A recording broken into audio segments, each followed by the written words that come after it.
Selamat sore kakak sama teman-teman semua. Selamat sore. Sore.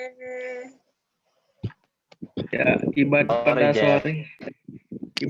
pada sore hari ini kita mendapatkan tema Living as Branches, yang artinya hidup sebagai ranting-ranting.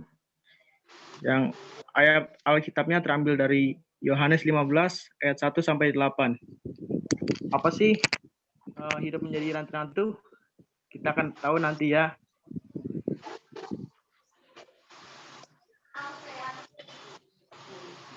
Untuk pembukaan kita, mari menyanyikan lagu Nyanyikan Kasih Ya Tuhan.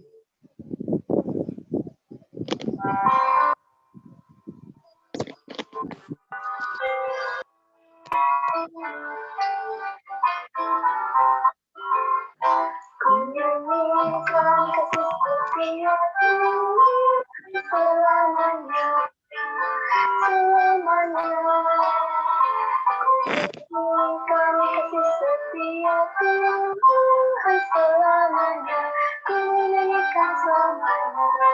Ku pujikan Tuhan, kasih setiamu Tuhan.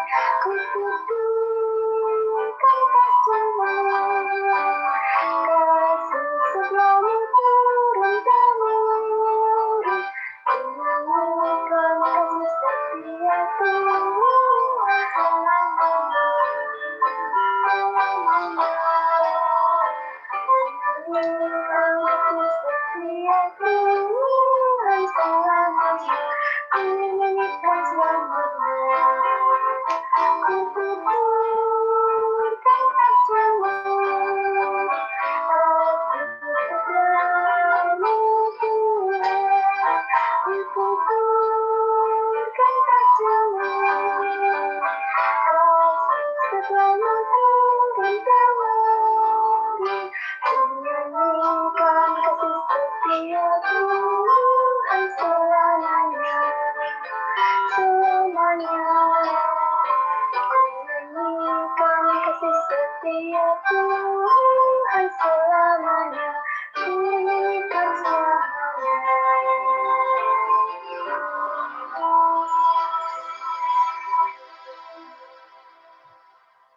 Masih di mute? Teman-teman, ini ada gambar. Di kotak yang pertama ini, di kotak warna pink ada gambar sedang malu, yang warna kuning gambar sedang bahagia, yang warna merah sedang marah, yang warna hijau sedang sedih, ya, dan yang biru sedang bersemangat. Aku mau bercerita nih.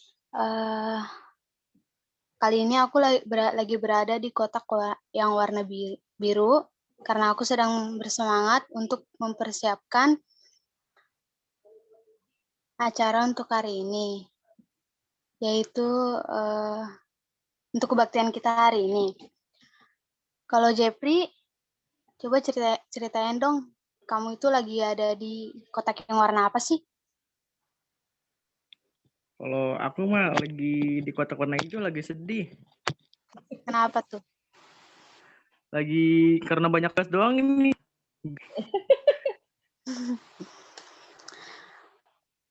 Kalau aku mau nanya, kalau Kak Hendra, cerita dong Kak.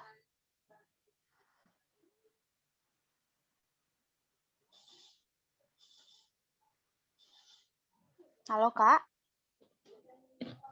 Halo. Ceritain dong Kak, kakak lagi ya di kotak yang warna apa nih? Kalau saya di kotak yang warna apa nih? Yang coklat ya, coklat kuning ini nih. Oh. Sedang senang. Iya. Kenapa tuh Saya Kak? Sebenarnya sih nggak ada alasan kenapa-kenapanya ya. Kayaknya udah sejak lama saya memang orangnya agak susah kalau serius gitu. Jadi susah serius, dan itu jadi saya kalau ngapa-ngapain tuh ya kayak saya ngomong sama teman-teman aja ya, selalu ketawa-tawa gitu. Memang saya orangnya sulit serius, teman-teman. Kalau teman-teman yang lain ada yang mau cerita nih? Lagi ada di kotak yang mana gitu? Kalau saya mah tetap semangat terus buat pos Celengsi. Kak Duma ini. Ya udah teman-teman, di kotak manapun perasaan kita berada pada saat ini, buat teman-teman tidak kehilangan sukacita dari Tuhan.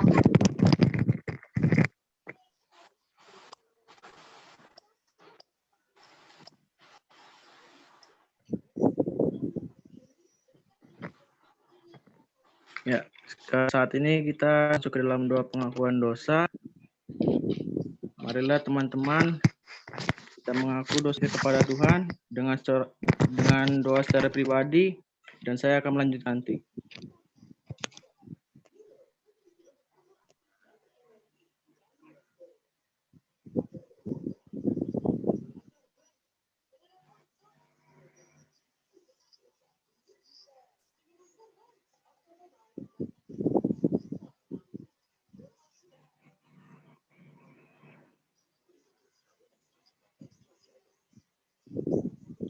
Tuhan, inilah doa pengakuan dosa kami. Kiranya Engkau mengampuni segala dosa kami, ya Tuhan. Dalam nama Kudus, kami telah berdoa. Haleluya. Amin.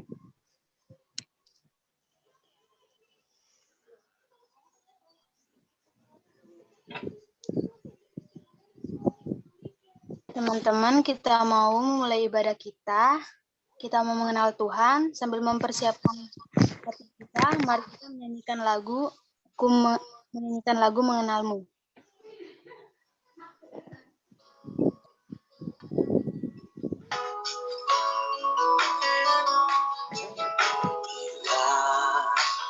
Buka mataku, terlihat wajahmu,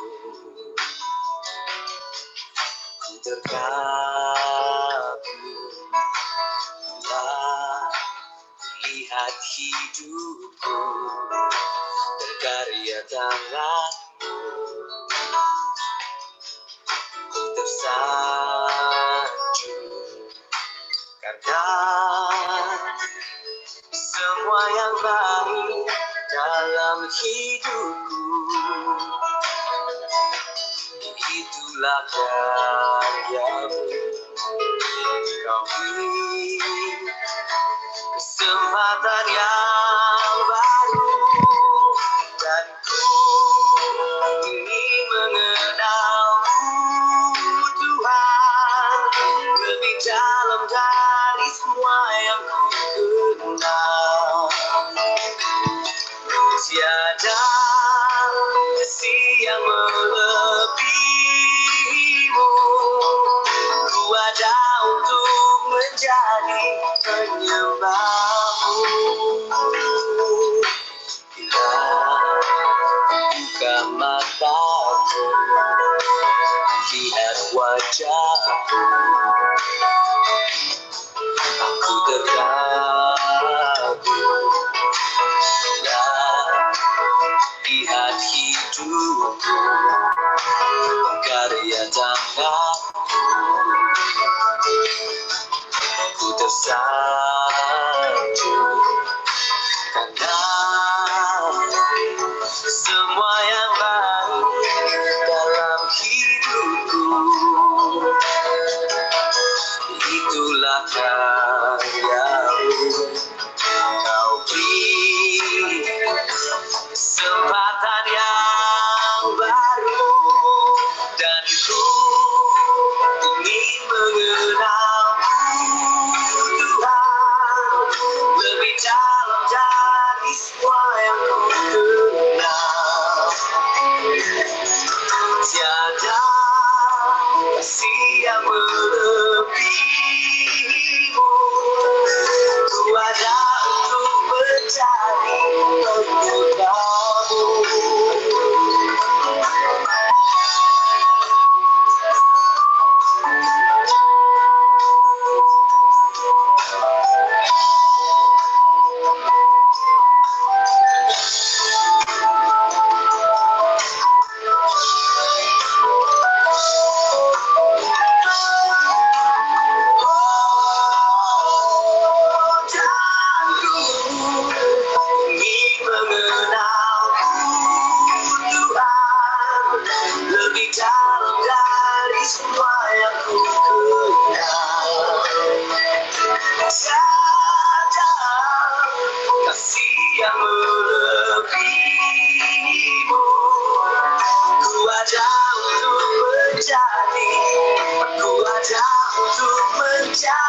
ku ada untuk menjadi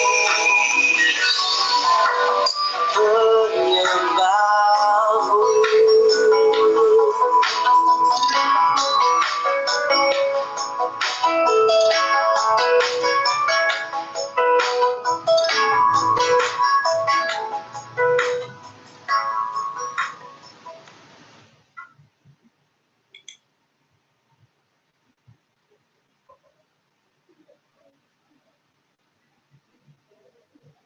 Oke.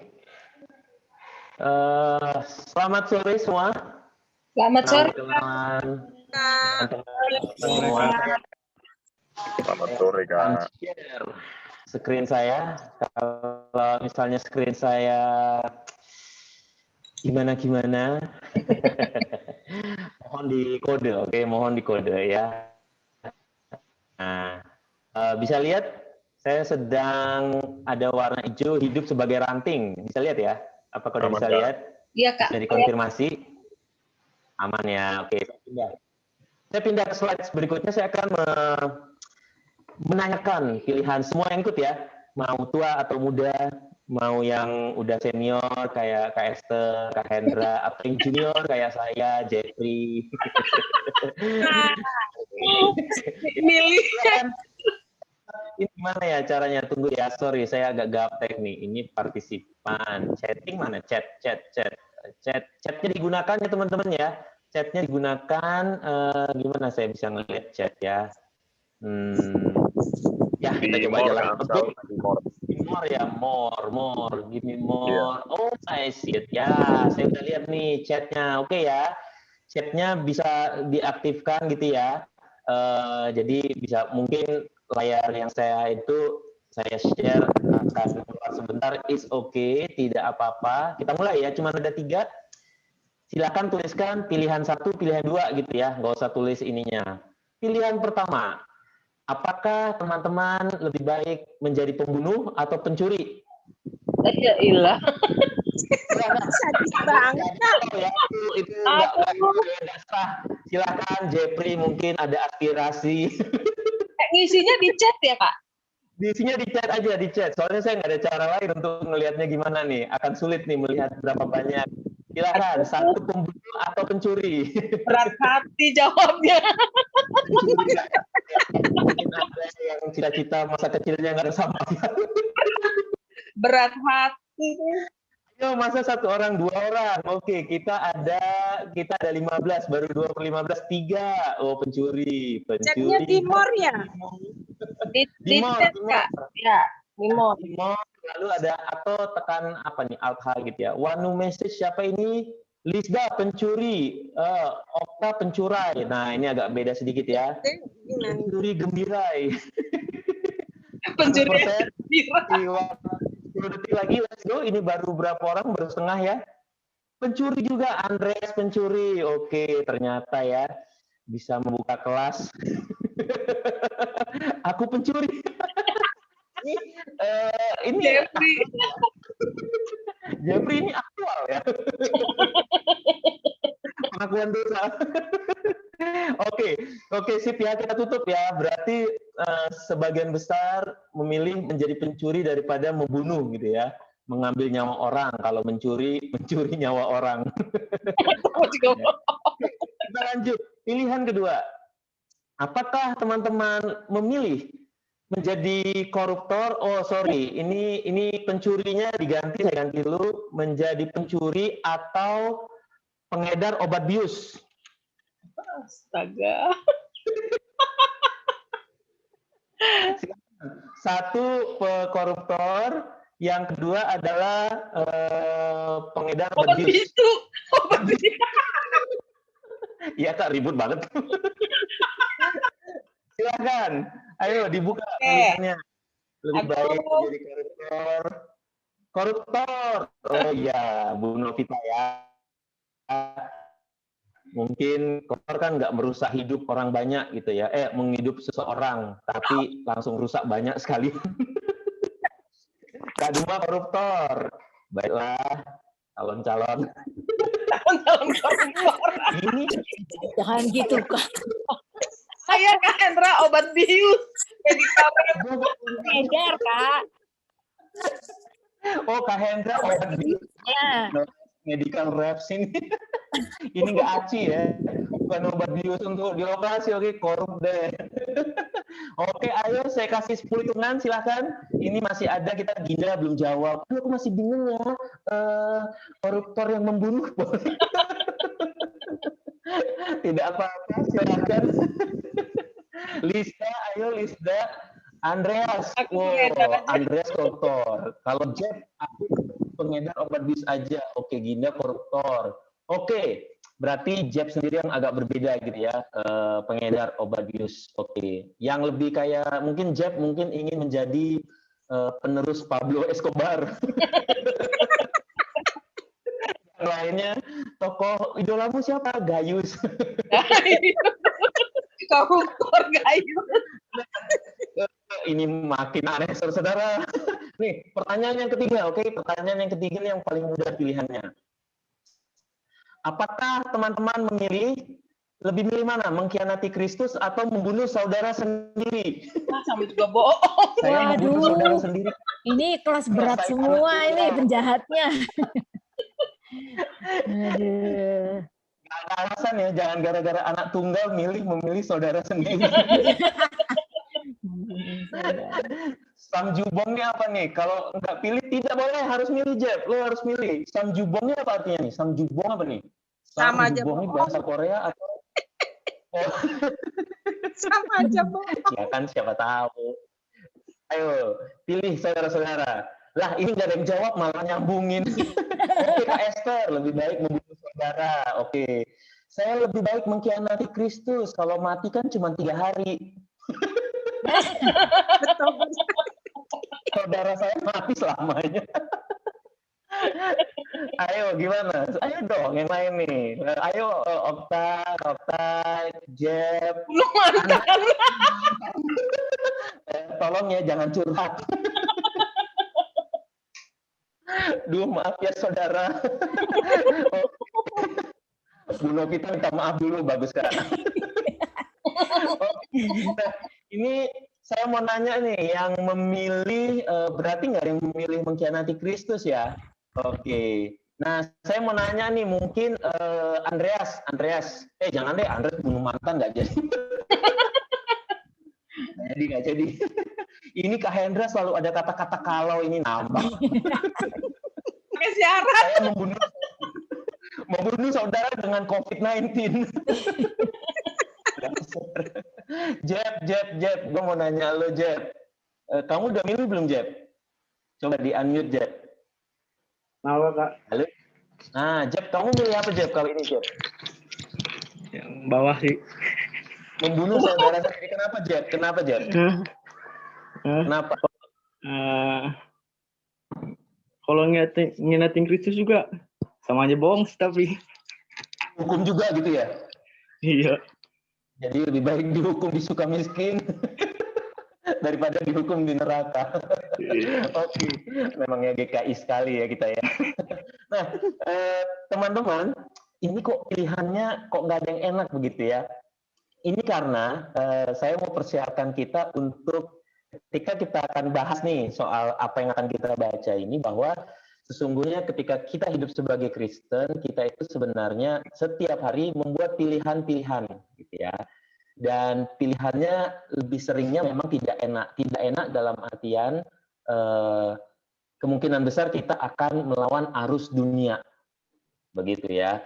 Hal-hal yang dimaklumi, yang diterima secara umum gitu. Tapi ketika patokan kita firman Tuhan, waduh, udah beda nih aturan mainnya. Oke, makanya saya memulai dengan ini untuk mempersiapkan pikiran kita ketika kita dihadapkan dengan pilihan-pilihan ini, bagaimanapun kita harus tidak ada jalan tengah, intinya begitulah ya. Nah, silakan buka Alkitab masing-masing atau Alkitab elektronik, silakan dibuka.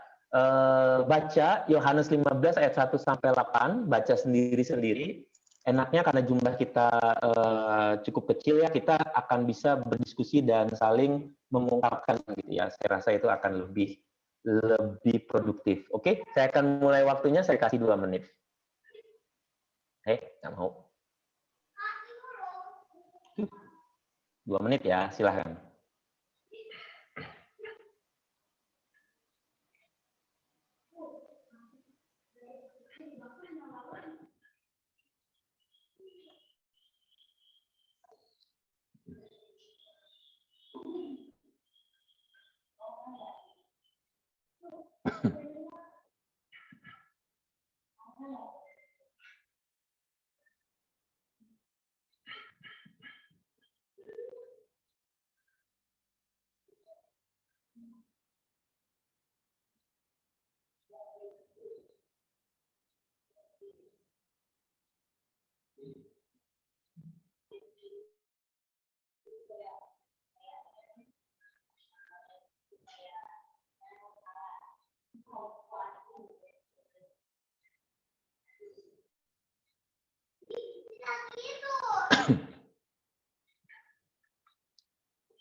Satu menit lagi.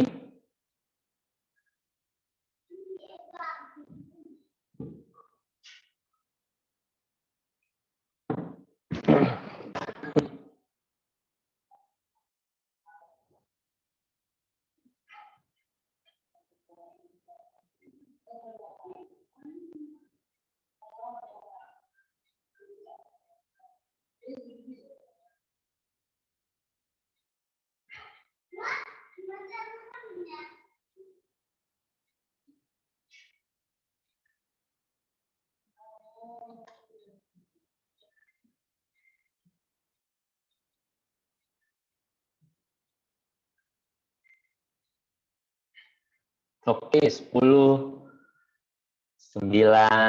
8, 7, 6, 5, 4, 3. Oke. Very good. Nah, saya yakin teman-teman semua membaca dengan teliti dan memahami dan mengingat apa yang ada di dalamnya. Nah, saya berikan konteksnya dulu. Perikop yang kita baca merupakan yang dikenal sebagai ucapan perpisahannya Tuhan Yesus sebelum dia disalibkan. Ini pada dasarnya pasal 15 itu yang mulai dari 14, 15, 16 itu 17, 18 kalau nggak salah itu ya. Itu cuma berpaut beberapa jam dari peristiwa ditangkapnya Yesus dan disalibkan begitu ya. Jadi biasanya kalau Paskah itu kan peristiwa keluarnya orang Israel dari tanah Mesir. Semalam sebelum Paskah sebagai tradisi melanjutkan sebagaimana yang ada di kitab Keluaran begitu ya. Orang-orang akan berkumpul tuh keluarga dengan keluarga. Tapi kali ini Tuhan Yesus dengan ke-12 muridnya gitu ya. Mereka berkumpul, kalau teman-teman ingat di sebuah penginapan di lantai 2 gitu ya. Lalu itu kan ada di pasal 13 ayat 1 yang 13. Sementara sebelum hari raya Paskah mulai begitu ya, dan mereka bersantap perjamuan makan terakhir kalau teman-teman ingat gitu ya. Lalu pasal 13 setelah pembasuhan kaki setelah kalau nggak salah ya Yudas itu dibasuh kakinya kalau nggak salah ya. Tapi intinya kemudian Tuhan Yesus mengatakan kepada Yudas, karena udah tahu, apapun yang harus kau lakukan, lakukanlah dengan segera, gitu ya. 11 orang lainnya tidak ada yang curiga, Yudas kemudian pergi untuk menyelesaikan transaksinya dengan para imam kepala untuk menyerahkan Tuhan Yesus, begitu ya. Kemudian Tuhan Yesus mulai mengungkapkan isi hatinya, dan salah satunya adalah pasal 15 ini. Jadi, pada dasarnya nanti setelah beberapa jam setelah ini, dia akan ditangkap gitu ya di Bukit Zaitun pada saat berdoa begitu ya. Nah, kita akan coba bongkar bareng-bareng ya. Teman-teman udah bisa lihat slide saya. Di sisi kiri saya ada cuplikan perikopnya dari ayat 1 sampai ayat 8. Ada yang saya warnain kuning, ada yang warnain merah jambu, ada warnain ungu, ada yang diwarnain hitam. Apakah sudah kelihatan slide saya? Iya, Kak. Kelihatan. Ya, Kak. Oke. Nah, saya percaya teman-teman membaca dengan sangat teliti. Nah, saya mau kasih ini dulu di ayat 1 Tuhan Yesus memulainya dengan akulah pokok anggur yang benar. Karena dunia menawarkan banyak pokok anggur KW ya. Made in berbagai macam sistem kepercayaan. Hal ini penting untuk kita mulai karena Tuhan Yesus memulai dengan menegaskan kamu murid-murid ya, dan dalam lingkup yang lebih luas kita semua orang percaya akan selalu dihadapkan dengan sistem kepercayaan yang menggulingkan Kristus dari posisinya sebagai juru selamat, jalan kebenaran dan hidup. Oke? Pada dasarnya hanya ada dua sistem kepercayaan di dunia ini. Sistem kepercayaan yang bermuara dari amal, kemampuan manusia, perbuatan baik manusia sebagai tiket untuk masuk surga, misalnya begitu ya. Sistem yang kedua adalah sistem kepercayaan yang segala sesuatunya adalah kasih karunia Allah. Teman-teman pelajari berbagai macam agama dan seperti itu ya. Kristenan memiliki keunikan tersendiri ya, di mana kita selamat bukan karena hasil usaha kita gitu ya.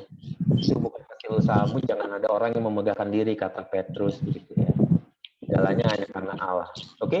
Nah, kita kenal dulu pemerannya. Kalau menurut teman-teman yang teman-teman baca nih, monggo nih, Andreas, Christine, Jeff, Jonathan, Lisda, Natalina, Ginda, gitu ya, Okta, Sarah.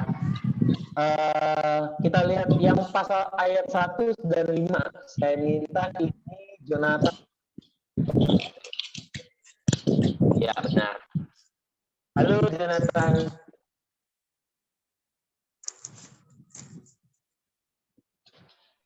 Halo, Jonathan. Iya, kenapa? Bisa di-unmute? Unmute. Halo, Jonathan. Oke.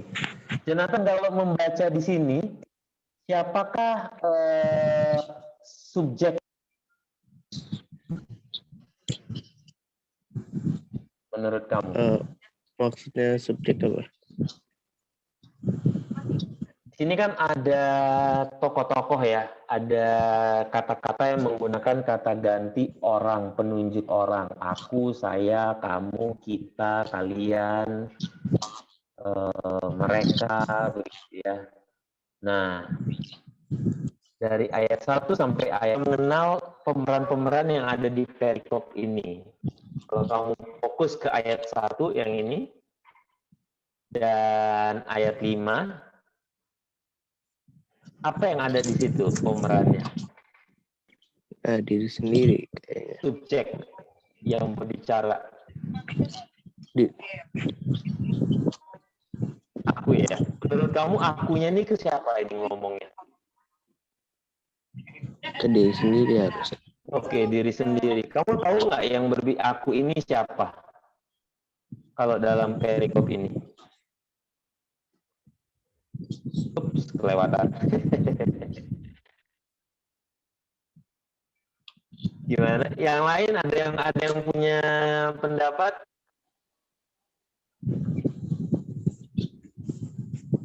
Yesus. Kalau Lisda,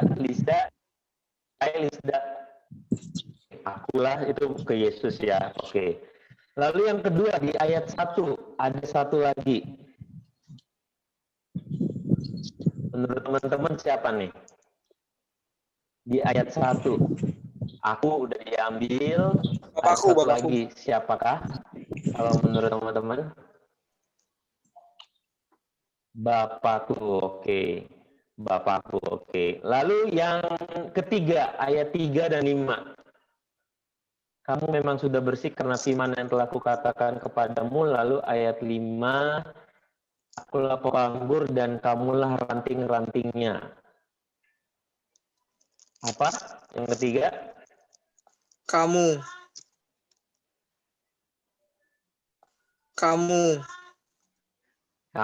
Oke. Nah, ini nampaknya sepele ya teman-teman ya. Nampaknya sesuatu yang sepele, tapi mengerti apa yang berusaha dikatakan. Oke. Ketika kita melihat di sini ada Tuhan Yesus bilang, akulah pokok anggur yang benar dan Bapakkulah pengusahanya. Kita akan mulai mengerti, oh iya ini ada pembedaan nih. Kalau kita bilang Tuhan, Tuhan yang mana nih? Kristus ataukah Bapa begitu ya. Nah, aku Tuhan Yesus, Bapakku, Allah Bapa, kamu. Pada saat itu, sorry, ini bukan 12, ini ke 11 murid ya, karena Yudas sudah tidak ada.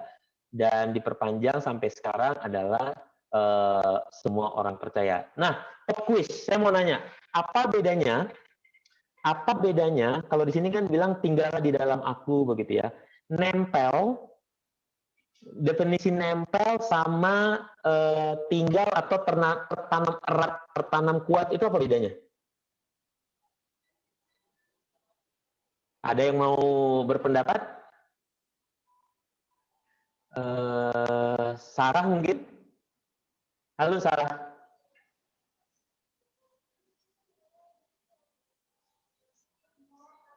Halo. Hai Sarah. Oke.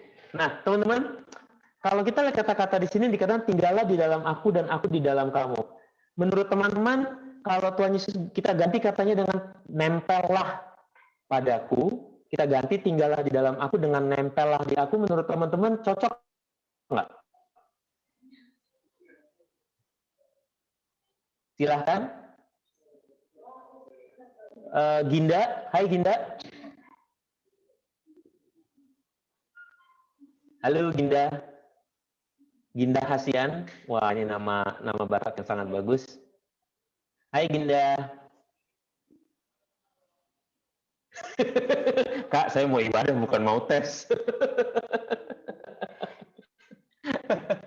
Nah, teman-teman, alasan saya berusaha berkomunikasi kalian dengan cara seperti ini ya, karena untuk remaja tuh ya, kadang ya, pengalaman saya sebagai remaja dulu di masa lampau itu ya, kadang rasanya bahasa-bahasa Alkitab itu begitu rumit gitu ya. Rasanya begitu rumit. Tapi sebenarnya hal tersebut menjadi rumit karena setelah saya udah gede begini, karena oh iya kalau saya pelan-pelan, kalau saya mengerti hubungan antara kalimat satu dengan kalimat yang lain, tiba-tiba segala sesuatunya menjadi jelas. Begitu ya. Jadi itulah sebabnya saya berkomunikasi dengan berusaha mengajak kalian untuk mengutarakan pendapat gitu ya. Tapi it's okay kalau misalnya belum terbiasa. Semoga nanti teman-teman mulai terbiasa. Nah, kita kenali dulu analoginya karena saya yakin di sini tidak ada yang penanam anggur. Pohon anggur itu seperti ini begitu ya. Dia akan ada satu batang pokok yang disebut itu pokok, kemudian dia akan menjalar gitu ya. Lalu ada ranting-rantingnya nih yang naik seperti ini begitu ya. Kemudian di ranting-ranting inilah buah-buah anggur itu akan menempel. Oke. Akulah pokok anggur yang benar, maka Tuhan Yesus mengasosiasikan dirinya dengan batang utama ini. Pokok begitu ya. Kemudian Bapak pula pengusahanya, ini adalah tukang kebunnya yang merawat agar pohon anggurnya itu berbuah dan baik begitu ya. Jadi waktu murid-muridnya mendengar analogi ini, mereka nangkep nih. Karena hal itu dekat dengan mereka. Kita harus mengerti dulu, oh pohon anggur itu kayak begini ya. Nah, kita lanjut ya. Nah, mari kita coba cerna teksnya, oke? Di dalam teks itu ada dua jenis ranting, berbuah dan tidak berbuah. Tapi harus sama-sama kita ingat, keduanya adalah ranting. Oke? Artinya, kalau kita lihat gambar yang ini, keduanya, gimana ngomongnya ya? Keduanya menempel pada pokok anggurnya. Oke? Jadi bagian perikop ini bukan soal antara orang percaya versus non orang percaya. Oke? Tapi sebaliknya ini ada kaitannya dengan orang-orang yang mengasosiasikan dengan Tuhan Yesus. Ya, saya percaya saya orang Kristen dan sebagainya, tapi hati dan kepercayaannya itu ada yang cuma kulit aja, tampilan aja, tapi ada yang sampai di dalam menghidupi ya. Jadi ingat ya, ini kita bicara orang-orang yang mengasosiasikan diri dengan Kristus, gitu ya. Nah, kalau kita lihat, kita bedah nih ya, apa yang Tuhan Yesus bilang ya. Bagaimanakah ranting dapat tidak berbuah? Dia dapat tidak berbuah jika tidak tinggal di dalam Kristus. Nah, tadi saya nanya kan, bedanya apa sih nempel sama tinggal? Ranting yang tidak berbuah ini ibarat orang-orang yang nempel aja, yang oh iya saya Kristen, saya Kristen. Saya ingat waktu sama teman-teman pemuda yang di Cilengsi juga, soal pacaran gitu ya, soal pacaran. Pertanyaannya, bagaimana kalau menurut kamu penting nggak pacaran itu seiman apa enggak begitu ya? Di situ teman-teman akan ada pergulatan.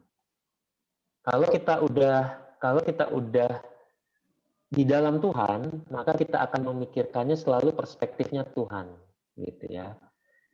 Kadang kan kita merasa ya namanya pacaran aja nggak apa-apa lah, pacaran beda agama begitu nggak apa-apa lah, dia nggak percaya Tuhan Yesus, it's okay gitu ya.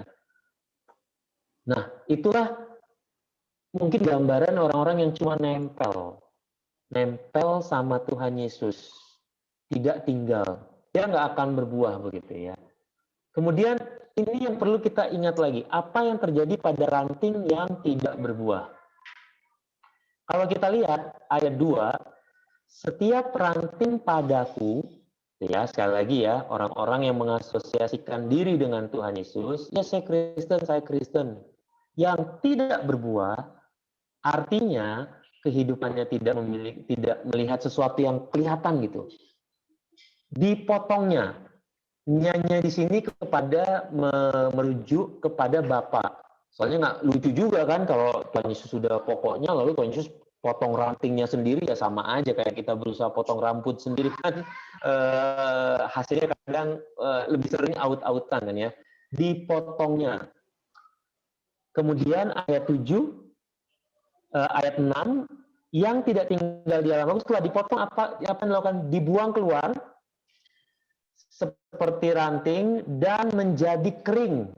Kemudian dikumpulkan orang dan dicampakkan ke dalam api lalu dibakar. Oke, coba kita berhenti sejenak di sini. Analogi orang yang tidak berbuah itu tadi pagi kami kan ada remaja yang di Keranggan ya. Analoginya tuh kayak gini. Kamu punya sahabat dekat, oke? Yang main bareng, curhat-curhatan bareng, kemudian kalau kesusahannya kamu ke dia, dia kesusahan ke kamu, seperti itu ya. Teman dekat, teman yang sangat dekat. Dan kalian sudah bersahabat setelah 5 tahun. Tapi setelah 5 tahun kemudian dia ngajak kamu, kita pergi yuk tanggal 25 Desember. Lalu kamu jawab, waduh sorry, gue tanggal 25 ibadah Natal tuh sama keluarga. Tiba-tiba dia terkejut. Duh, oh kamu Kristen bro? Gua kirain kamu tuh ateis. 5 tahun gitu ya, udah jadi sahabat Karim, tapi tiba-tiba bilang, oh gua kirain kamu itu ateis. Berbuah, tidak berbuah, di sini simpelnya ya, untuk kita dapat mengerti bersama adalah orang-orang yang mengaku Kristen, ataupun KTP-nya Kristen, atau apapun itu, tapi tidak memperlihatkan sesuatu yang nyata, yang bisa kelihatan orang, oke? Ini bukan soal yang tahu hati adalah Tuhan, manusia tidak. No. Ini bukan bicara seperti itu. Berbuah di sini adalah kita mengekspresikan, menunjukkan perilaku-perilaku yang seturut, yang selaras, yang sesuai dengan firman Tuhan, sehingga tidak ada keraguan kita adalah murid Tuhan Yesus. Oke? Itu kita set aside ya. Itu ranting yang tidak berbuah. Tapi lihat apa yang Bapa lakukan pada ranting-ranting yang tidak berbuah ini. pada setiap kita yang mengasosiasikan diri dengan Kristus, tapi nggak nunjukin sesuatu yang kelihatan. Kalau kita pikir-pikir ya kalimat ini ya, saya mau lihat, saya pindah ke slideshow. Oke, saya stop share. Kemudian saya akan share lagi dalam screen aja, langsung screen saya share. Ini ya. Kita akan coba berpikir bersama. Nah, ini yang di sini deh. Saya pakai di sini yang paling jelas ya. Setiap ranting yang padaku yang tidak berbuah, dipotongnya. Oke. Lanjutannya setelah dipotong diapain? Dibuang, menjadi kering, dikumpulkan, lalu dicampakkan ke dalam api, lalu dibakar. Nah, coba pikirkan di situ teman-teman. Harusnya kalau misalnya, oh ya udah deh saya Kristen, saya tapi hidupnya ya gitu-gitu aja, saya nggak berusaha menghidupi firman Tuhan. Kalau kita pikirkan setelah Tuhan memisahkan kita, ya Allah Bapa memisahkan kita, oh no, kamu nggak bisa nempel dengan tubuh Kristus, gitu ya. Allah Bapa udah membuang gitu ranting gitu ya, pandangannya dibiarin. Kalau di sini kan setelah dipotong kan dia jadi kering ya. Harusnya udah cukup dong. Kalau kering itu kan juga, kering itu kan artinya sama sekali tidak memiliki cairan di dalam tubuhnya, sehingga nggak bisa hidup. Benar ya? Kering itu kan itu pengertiannya. Udah cukup dong, itu kan udah cukup menderita. Loh, kok ada sambungannya? Dikumpulkan orang, lalu dicampakkan ke dalam api, lalu dibakar. Ini jujur saja, ini kalau bagi saya pribadi ya sebenarnya sesuatu yang cukup menggelisahkan. Kenapa menggelisahkan? Karena kita kan kadang mikirnya gini ya, orang yang masuk neraka itu yang jahat banget, oke? Penjahat sebanget-bangetnya lah. Ya Hitler, ya pelaku mutilasi, Pol Pot gitu ya, yang bunuh jutaan orang begitu ya. Kita berpikirnya seperti itu. Tapi di sini ternyata Tuhan Yesus mengatakan, yang tidak tinggal di dalam aku, yang pura-pura jadi muridku, hati-hati. Allah Bapa akan memotong, membuangnya, nggak cukup sampai di situ aja, lalu dibakar. Nangkep nggak? Betapa gimana ya, kalau saya gunakan kata mengerikan yang mengerikan, tapi betapa seriusnya konsekuensi dari berpura-pura menjadi murid Kristus. Nggak bisa gitu. Karena ya setidaknya saya tidak kayak tadi ya setidaknya saya cuma koruptor, saya nggak ini, ya setidaknya saya cuma mencuri, tidak membunuh gitu ya. Tapi inilah memang kendala banyak orang, terutama orang percaya ya. Kita begitu mudah untuk meremehkan peringatan-peringatan Tuhan ataupun tuntutan-tuntutan Tuhan, tapi kita begitu cepat untuk menaikkan, membuat lebih penting janji-janji. Tuhan sudah berjanji padaku gitu ya. Kita mau pemabok, penjudi, tapi kita kalau udah janji Tuhan berjanji padaku adalah rancangan kebaikan begitu ya. Tapi giliran soal orang Kristen harusnya dia begini, manusia kan nggak ada yang sempurna lah ya. Ya nggak mungkin lah kita lakukan itu, ya namanya manusia gitu. No. Tuhan kasih peringatannya gitu ya. Nah, sebaliknya teman-teman, sekarang saya pindah nih. Saya pindah ke yang ranting yang berbuah. Sebaliknya teman-teman, kita dapat berbuah jika kita tinggal di dalam Kristus. Lalu dibersihkannya bagaimana ya? Dibersihkannya dengan firman. Ini kayaknya klise ya. Orang berpikir ya firman Tuhan lagi, ya iyalah jawaban segala masalah firman Tuhan. Tapi faktanya teman-teman, memang ketika kita kembali pada firman, Di sanalah kita menemukan jawaban tentang kehidupan.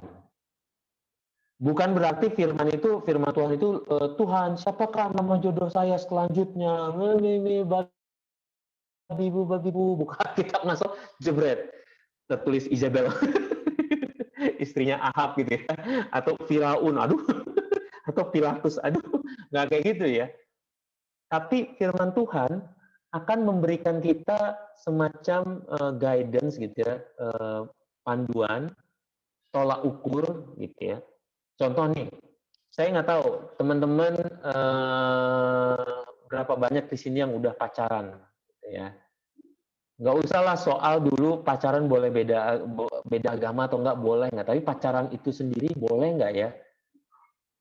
Kalau kita nanya, kita tidak mencari di dalam firman Tuhan ya, kalau syukur-syukur kita nanyanya misalnya ke Kak Duma, ke Kak Esther, nanti dikasih perspektifnya secara tidak langsung dari firman Tuhan. Tapi kalau enggak, oh iya itu kan isi hatimu, ikutilah isi hatimu. Oke, aku akan pacaran dengan dia. By the way, tapi dia duda, Brek. Kita masih SMP, dia udah duda, waduh gimana ya.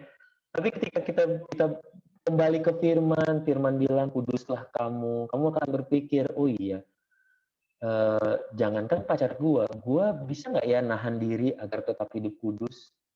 Gua bisa nggak ya? Aduh, kayaknya sulit nih. Ya udah deh, jangan mencobai diri sendiri deh. Nanti aja deh pacarannya kayak gitu. Nah, apa yang terjadi pada ranting yang berbuah ini menarik ya. Dibersihkan untuk berbuah lebih banyak. Kadang kan kita kalau baca perikop ini, kita kan langsung membuat pembedaan ya. Oh, si ini ranting yang tidak berbuah. Oh, si ini ranting yang berbuah. Nah, tapi tadi saya kan mulai dengan konteks ya. Teman-teman, perkataan ini diucapkan Tuhan Yesus kepada 11 muridnya, walaupun dibilang, kamu memang sudah bersih karena firman yang telah kukatakan kepadamu. Artinya, mereka tidak mengkhianati Kristus dengan menjual kepada orang Farisi dan percaya Tuhan Yesus adalah Mesias. Tapi perkataan ini dia ucapkan sebelum, kalau teman-teman pergi ke kitab Injil, teman-teman akan mengetahui di situ pada saat Tuhan Yesus ditangkap di Bukit Zaitun itu, tidak ada satupun yang tinggal untuk menemani Kristus atau turut ditangkap bersama-sama dengan Kristus. Teman-teman akan menemukan 11 orang ini kabur semua. Bahkan ada dalam salah satu yang mencatat, salah seorang dari murid Tuhan Yesus ini, karena saking paniknya, kabur gitu ya, pada saat imam kepala dan pasukannya datang. Dulu kan baju dulu itu kan kayak jubah ya, satu kali ini ya biasanya ya, satu gitulah, one piece gitu ya. Saking paniknya bajunya itu sampai ketinggalan dan dia melarikan diri dengan telanjang. Teman-teman tentu udah familiar dengan cerita Petrus mengkhianati Tuhan Yesus, gitu ya. Nah, kalau misalnya kita tidak ada lanjutan ceritanya, kita akan berpikir, oh iya itu Petrus itu salah satu ranting yang tidak berbuah tuh. Tapi ternyata kan 11 orang ini termasuk Yohanes, akhirnya mereka meninggal 10-nya martir. Yohanes satu-satunya yang mati tua gitu ya di Pulau Patmos, tapi itu pun di pembuangan. Dan menurut sejarah gerejawi, dia itu sebelum dibuang ke Patmos itu disiksa dulu. Minyaknya disiram dengan kulitnya disiram dengan minyak panas. Maksud saya seperti ini, teman-teman.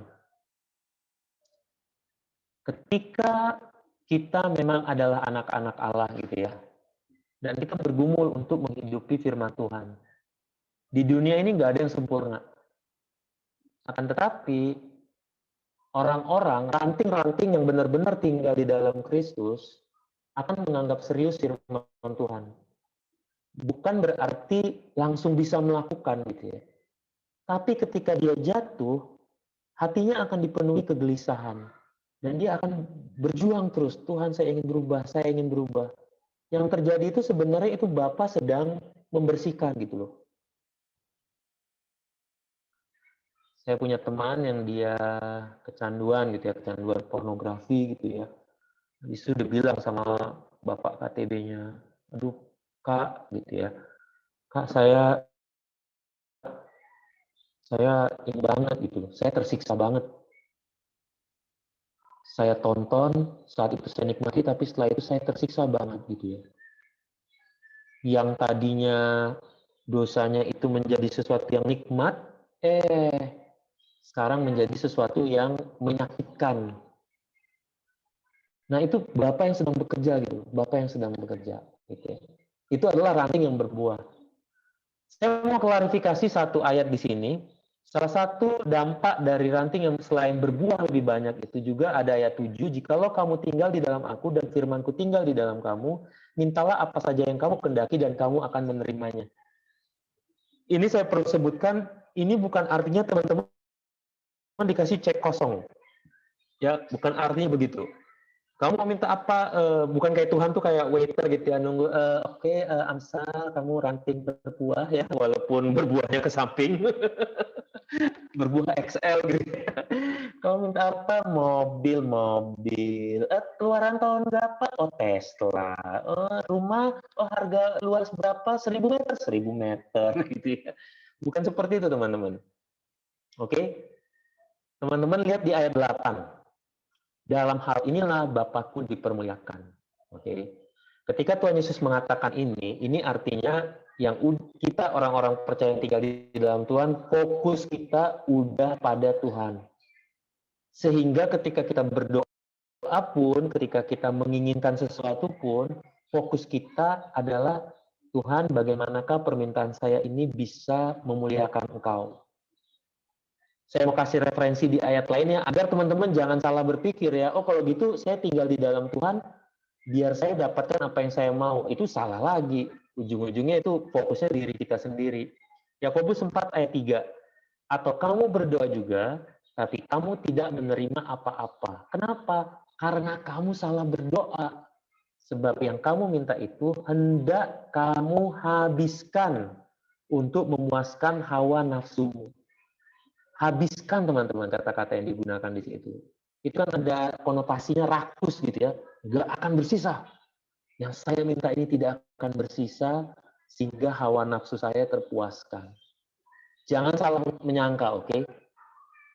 Nah, pertanyaannya sekarang, bagaimanakah Allah Bapa dipermuliakan? Kalau teman-teman sekarang, teman-teman sudah mengerti, satu, tidak ada berdiri di tengah-tengah. Bahwa teman-teman harus berbuah. Kalau nggak berbuah, udah deh, akan dibakar gitu ya. Tapi di satu sisi, tinggal di dalam Tuhan, Bapak akan bekerja dari tahun ke tahun, hari ke hari, kita akan diperbaiki gitu ya. Akan ada peningkatan karakter, perilaku, pikiran yang kelihatan begitu.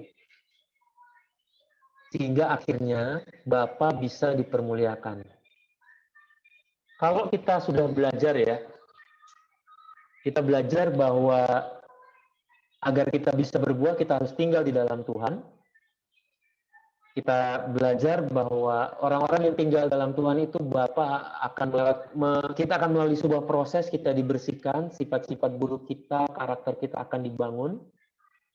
Kemudian kita juga akan menerima ganjaran dari Allah, kita akan berbuah lebih banyak gitu ya.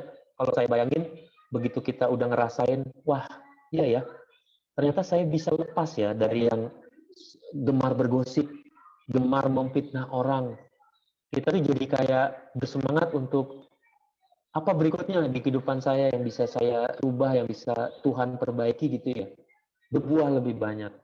Tapi di satu sisi kita juga tahu ada konsekuensinya. Saya tidak mungkin cuman berdiri di tengah-tengah. Seringnya ketika kita bicara sesuatu tentang religius begitu, spiritualitas, kita buatnya abstrak, sesuatu yang sulit dicerna lah. Sedangkan Tuhan Yesus benar-benar jelas. Berbuah. Berbuah itu artinya kita harusnya menunjukkan sesuatu yang bisa diamati dan dikenali oleh orang lain di luar kita. Apakah itu orang percaya atau enggak. Tapi mereka akan melihat sebuah kualitas yang mereka yang ujung-ujungnya akan membuat mereka menghubungkan, oh iya dia begitu karena Tuhannya loh. Kan kita kan begitu ya. Kita kan suka apa ya? Kadang tuh kita suka curigaan melihat orang lain udah misalnya dia menggunakan kostum keagamaannya gitu ya, kostum keagamaannya dengan gaya pakaian, gaya rambut, semuanya dengan sesuai dengan kiblat keagamaannya. Kan kita bisa jadi udah curiga, udah parno duluan kan. Kadang kan kita mengasosiasikan, oh dia gayanya begitu, pakaian itu pasti pikirannya tuh gitu. Pasti dia begini, pasti isi hatinya seperti ini. Sebelum kita cepat-cepat melakukan itu, coba kita lihat ke dalam, introspeksi ke diri kita sendiri. Jangan-jangan ya, jangan-jangan kayak kata kayak saya bilang tadi, kita udah bersahabat dengan seseorang, udah bertahun-tahun, tapi kemudian dia terkejut waktu tahu kita Kristen. Oh, lu Kristen? Lah, waktu itu maling mangga kok lu ikut? Maling mangga, maling jemuran, kok lu jadi panitianya? Jangan-jangan begitu, teman-teman. Nah, saya stop sampai di sini. Saya pengen tahu nih ya, saya tahu sih kita tidak terbiasa untuk berbicara atau mengungkapkan pendapat, tapi boleh ada nggak yang bisa berbagi begitu ya, berbagi kalau mengerti hal-hal ini, apakah ada yang berbeda dengan pemahamannya berbeda waktu baca tadi dengan apa yang saya jelaskan, ataukah ada yang mungkin yang mau sharing bagaimana rasanya dibersihkan Tuhan? Monggo nih, terutama teman-teman yang anggota komisi remaja ya. Kalau kakak-kakak saya yakin memiliki perjalanannya dengan Tuhan udah top notch lah. Monggo silahkan. Ada Andika, Demto, Andreas, Christine, Ginda, Jeb. Wah, ini bisa gini gimana ya caranya ya? Oh, gambarnya pilih, oke. Jonathan, ada Natalina, ada Okta, ada Sarah.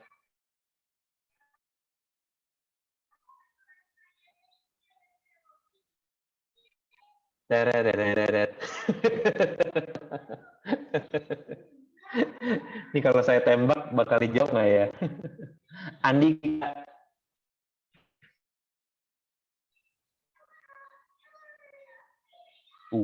Putus-putus ya. Halo Andika. Bisa di-unmute?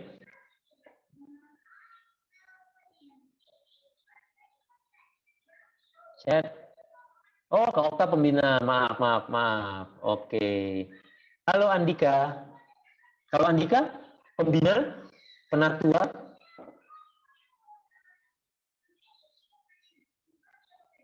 Andreas tadi udah ya. Andreas udah. Christine. Halo Christine. Bisa unmute? Saya auto unmute ya. Halo, Christine. Iya, Kak. Oh, oke. Pendeta. Oke, Christine. Kalau Christine, hai Christine. Kalau Christine apa, Kak?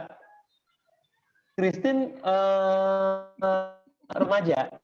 Christine tadi udah unmute tuh. Remaja. Oh, nggak salah ya.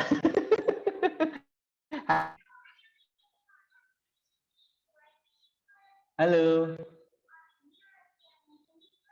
Bermasalah kali ini ya. Di list saya berikutnya nih Ginda nih. Halo Ginda. Ayo dong. Kapan lagi gitu loh. Ibadah bisa saling berkomunikasi. Ginda. Lah tutup lagi. Sebentar ya Kak. Saya sudah membunuh saudara saya. Hai Ginda. Bisa di-unmute? Hai Kak.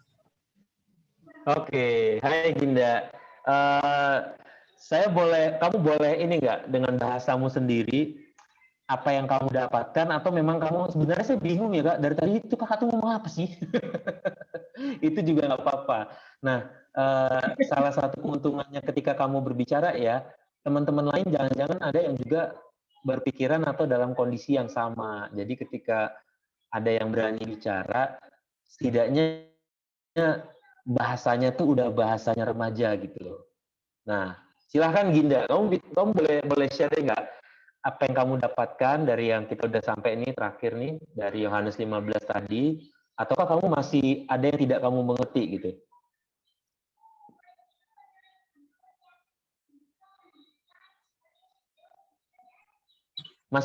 Masih di mute Ginda? Mana Ginda tadi? Oh iya, saya ask to unmute, oke? Halo? Nggak kedengaran ya?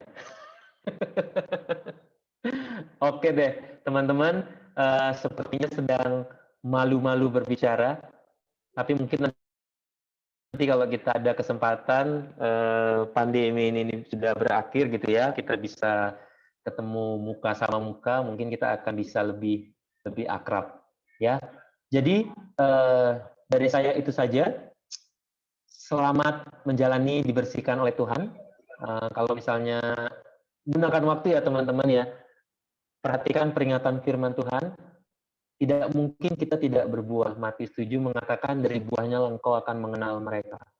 Kalau kehidupan kita, kehidupan teman-teman itu nggak ada bedanya sama orang-orang yang nggak kenal Tuhan, itu udah lampu merah. Selama kita masih diberi kesempatan oleh Tuhan untuk melihat hidup kita dan kembali pada Dia, kita gunain ya. Kita gunain kesempatan itu. Oke, terima kasih Kak Esther. Saya akan stop share, saya serahkan kembali ke Kakak. Ya, makasih Kamsal. Sama-sama. Hen, aku itu lagi ya. Oke, Kak Esther.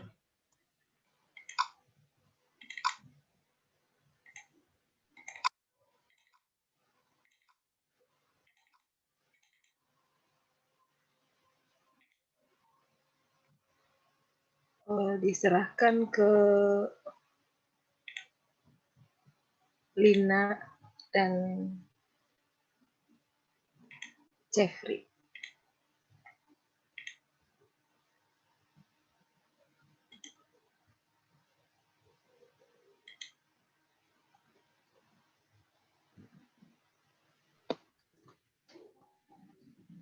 Oh ini Novi ya? Ya, Kak. Mari.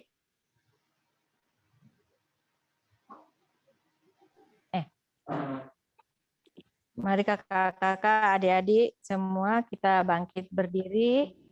Kita akan menyatakan pengakuan iman rasuli kita yang berbunyi, aku percaya kepada Allah, Bapa yang Maha Kuasa, Khalik langit dan bumi, dan kepada Yesus Kristus, anaknya yang tunggal Tuhan kita, yang dikandung daripada Roh Kudus, lahir dari anak darah Maria, yang menderita sengsara di bawah pemerintahan Pontius Pilatus, disalibkan, mati dan dikuburkan, turun ke dalam kerajaan maut. Pada hari yang ketiga, bangkit pula dari antara orang mati, naik ke surga, duduk di sebelah kanan Allah, Bapa yang Maha Kuasa, dan dari sana Ia akan datang untuk menghakimi orang yang hidup dan yang mati. Aku percaya kepada Roh Kudus, gereja yang kudus dan am, persekutuan orang kudus, pengampunan dosa, kebangkitan orang mati, dan hidup yang kekal. Amin.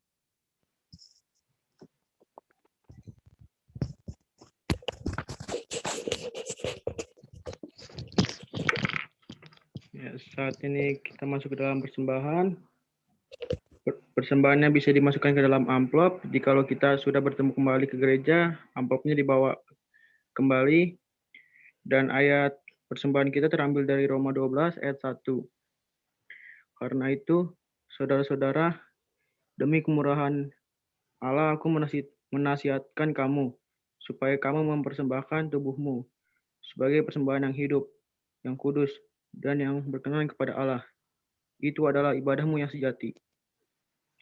Sambil persembahan, kita menyanyikan lagu Aku Milikmu, Yesus Tuhanku.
Mari kita berdoa.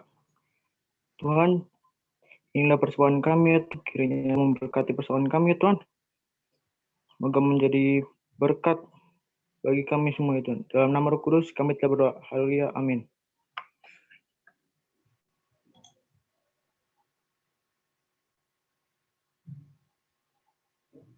Tuh, doa syafaat Kak Duma ya.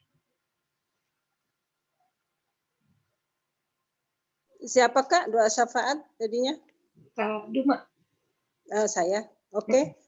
Baik kakak-kakak dan teman-teman, mari pada kesempatan ini kita menyalurkan doa syafaat kita. Mari kita berdoa. Bapa kami, mengucap syukur atas hari yang Engkau berikan pada kami, di mana kami telah mendengarkan sebagian daripada firman-Mu, yang mana firman-Mu tadi mengarahkan kami agar menjadi pokok anggur yang benar. Bapak, pada saat ini kami berdoa buat para remaja, bagi anak-anak remaja kami yang pada saat ini pada masa sekolah, begitu juga yang sedang menghadapi ujian sekolah, kiranya Engkau selalu senantiasa memberkati mereka, agar mereka selalu rajin untuk belajar, agar apa yang mereka hadapi selalu berjalan dengan lancar. Begitu juga dengan teman-teman para remaja yang akan menghadapi ujian juga, kiranya juga Engkau yang memberkati mereka. Kami pun mengingat pada saat ini bangsa dan negara kami menyerahkannya kepadamu ya Bapa, pemimpin kami dengan para jajarannya, Kiranya Tuhan saja yang menyertai mereka dan memberikan hikmat untuk boleh menentukan apa yang baik bagi setiap rakyat. Kami juga berdoa kiranya mereka takut akan Tuhan. Kami juga memohon ya Bapa, setiap mereka yang pada saat ini yang menangani vaksin, kiranya juga Engkau memberikan dan memberkati mereka, kiranya Tuhan memberkati setiap vaksin, agar vaksin itu menjadi kekuatan dan imun bagi kami dan dapat menjauhkan kami dari virus yang melanda kami. Kami pun mengingat setiap orang yang sakit, kiranya Tuhan juga memulihkan dan memberkati mereka. Terima kasih Bapa di surga. Inilah doa syafaat kami, hanya di dalam nama Tuhan Yesus Kristus kami berdoa. Amin.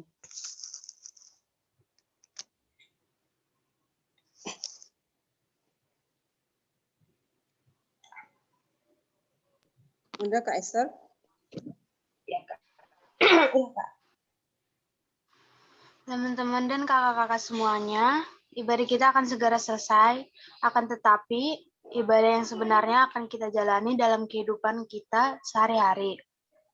Ingatlah firman Tuhan yang tadi kita dengarkan, dan terus nyatakan ku mau berjalan dengan juru selamatku.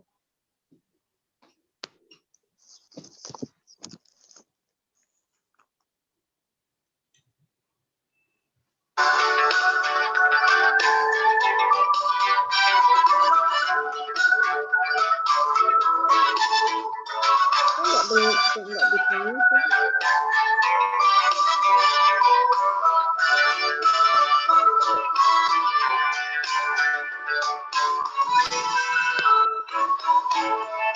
Mau berjalan dengan juru selamatku di lembah berbunga dan berair sejuk.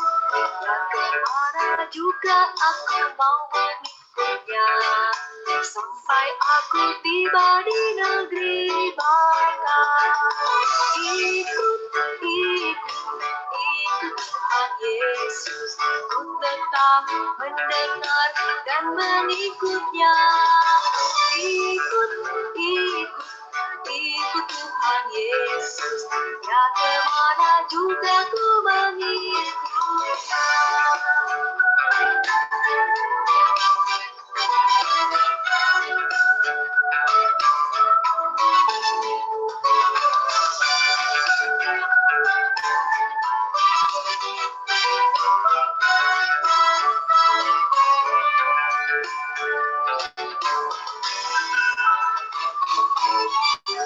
Mau berjalan dengan juru selamatku di lembah gelap di badai yang menderu. Aku takkan takut di bahaya apapun, bila ku dibimbing tangan Tuhan. Ikut Tuhan Yesus, ku tetap mendengar dan mengikutnya. Ikut Tuhan Yesus, ya kemana juga ku mengikutnya.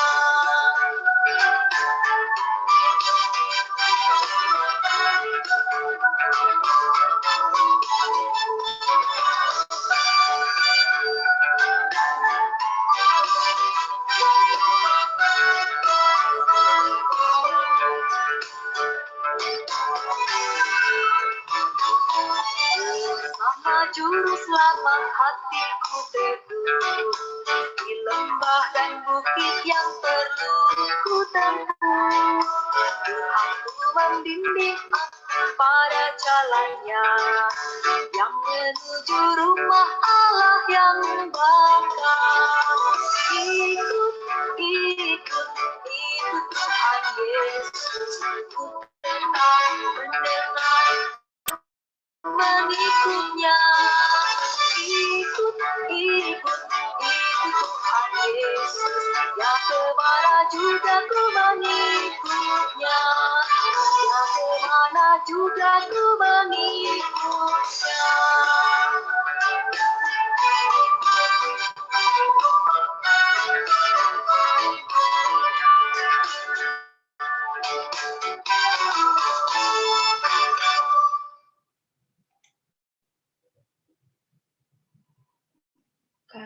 Novi, dipersilahkan ya.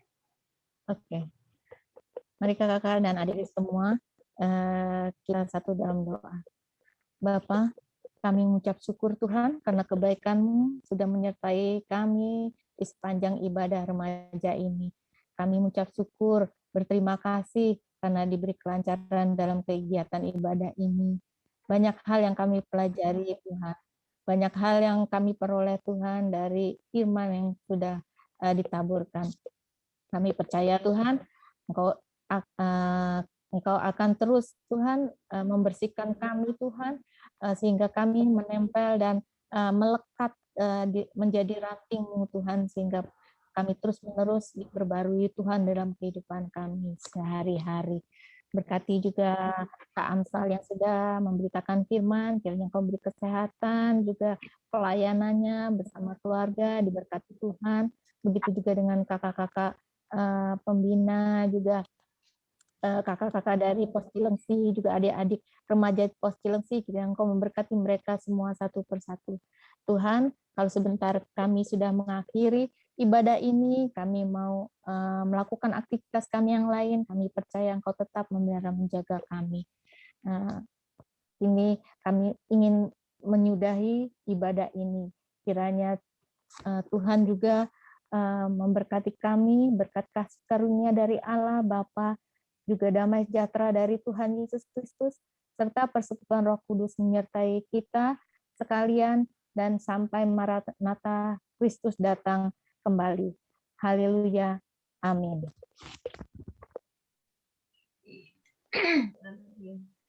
Selamat hari Minggu. Selamat hari Minggu semuanya. Selamat hari Tuhan Minggu. memberkati. Makasih Kak Amsal. Terima kasih Kak Amsal. semuanya.